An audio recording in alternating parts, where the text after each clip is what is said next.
Accountability. কি সমাজ তৈরি করেছেন আল্লাহ রাসূল, কি রাষ্ট্র ব্যবস্থা তৈরি করেছেন যেখানে কোনো অধিকারই ছিল না, যেখানে অধিকার শব্দের কোনো অধিকারই ছিল না। আইয়ামে জাহেলিয়ার যুগ, যে যাকে পারে তাকে শুধুমাত্র ডাকাতি করতো না, সম্পদ লুণ্ঠন করতো না, সম্পদ লুণ্ঠন করে মেরে ফেলা হতো ব্যবসায়ীদেরকে, যেখানে নারীদেরকে কবরস্থ করা হতো, নারীরা কোনো কথাই বলতে পারতো না। কি সমাজ ব্যবস্থা আল্লাহ রাসূল মাত্র 23 বছর জীবনে কি সমাজ ব্যবস্থা তৈরি করেছেন। সুদ, এত সুদ রন্ধে রন্ধে তখন ছিল, চক্রবৃদ্ধি হারে সুদ ছিল। আল্লাহ তাআলা কোরআনে বলেছে আহাল্লাল বাইয়া ওয়া হারামার রিবা, আমি ব্যবসাকে হালাল করেছি, সুদকে আমি হারাম করেছি। সুদকে আল্লাহ রাসূল হারাম করেছেন।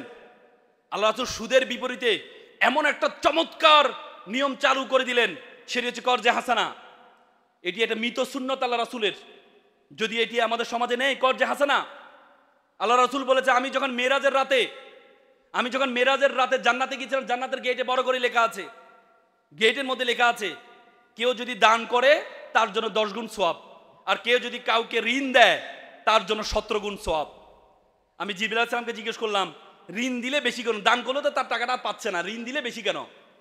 জিবরাইল আলাইহিস সালাম বলেছিলেন যে কেউ যদি কাউকে দান করে, ধরুন কেউ একটা বিপদে পড়ছে, আপনি তাকে দান করলেন, দান করার মাধ্যমে তাকে উপকার করলেন, ঠিক আছে, কিন্তু তার সম্মান বোধটা নষ্ট হয়ে গিয়েছে। কিন্তু আপনি যখন তাকে কর্জে হাসানা দিলেন, তাকে সুদ ভিত্তি ঋণ দিলেন, ঋণ দেওয়ার মাধ্যমে আপনি কি করলেন, তার সম্মানটুকু রক্ষা করলেন এবং তাকে বিপদ থেকেও রক্ষা করলেন, এই জন্য তার সওয়াব 17 গুণ। কর্জে হাসানা। অথচ আমরা সুদ, এটাকে হারাম করা হয়েছে। বলে যে সুদের 69টা গুনাহ আছে, তার সর্বশেষ সর্বনিম্ন গুনাহ হচ্ছে মায়ের সাথে, নিজের মায়ের সাথে জেনা করা। নাউজুবিল্লাহ। সে সুদ আমাদের রন্ধে রন্ধে, সেজন্য আমাদের কর্জে হাসানাকে আমাদের সামনে নিয়ে আসা দরকার। আল্লাহ রাসূল অর্থনীতি চমৎকার দিয়েছেন। তিনি বলছেন তোমরা কর্জে হাসানা দাও, তাহলে 17 গুণ সওয়াব তুমি পাবা, 17 গুণ সওয়াব তুমি পাবা। অর্থনীতিবিদ হিসেবে রাসূল সেরা ছিলেন।